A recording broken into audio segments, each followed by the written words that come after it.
आप उनको शिकायत दें, हम इसको अरेस्ट करके आप मुझे ये बता सकते हैं कि मुझे मटन का और ये बीफ का रेट जो है वो कहाँ से मिलेगा? मुझे क्या मालूम है? अब ये अगर 1600 का रेट लगा देगा तो मैं तो 1600 दूंगा, रेट लिस्ट लगी। अच्छा, इसमें इस तरह से है कि ये जो इनकी एक यूनिट बनी ना जमातुल कुरैश, ठीक है, वो इसके रेट डिसाइड करती है। अभी जो मटन का है ना वो 2350 है, ठीक है।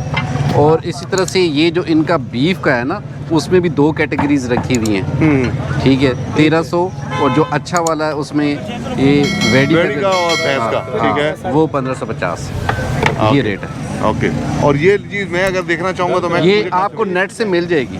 नेट में मैंने किधर देखा? डिप्टी कमिश्नर इस्लामाबाद के पेज में जाना? ये उनके पेज पे नहीं है, ये दूसरे जो है हमारा ये कोर्स जमातुल कुरैश इन्हीं की एक साइट है, उस पे मिल जाएगा आपको। अपना ज़िशान इनको जो है ना नेट पे वो चेक कर दी कौन सी साइट से इनको मिल जाएगा ये। और जो फ्रूट्स हैं उनका भी रेट डीसी रेट होना चाहिए जी, जो फ्रूट बेच रहे हैं फ्रूट वाले उनका तो बिल्कुल डीसी रेट होना चाहिए।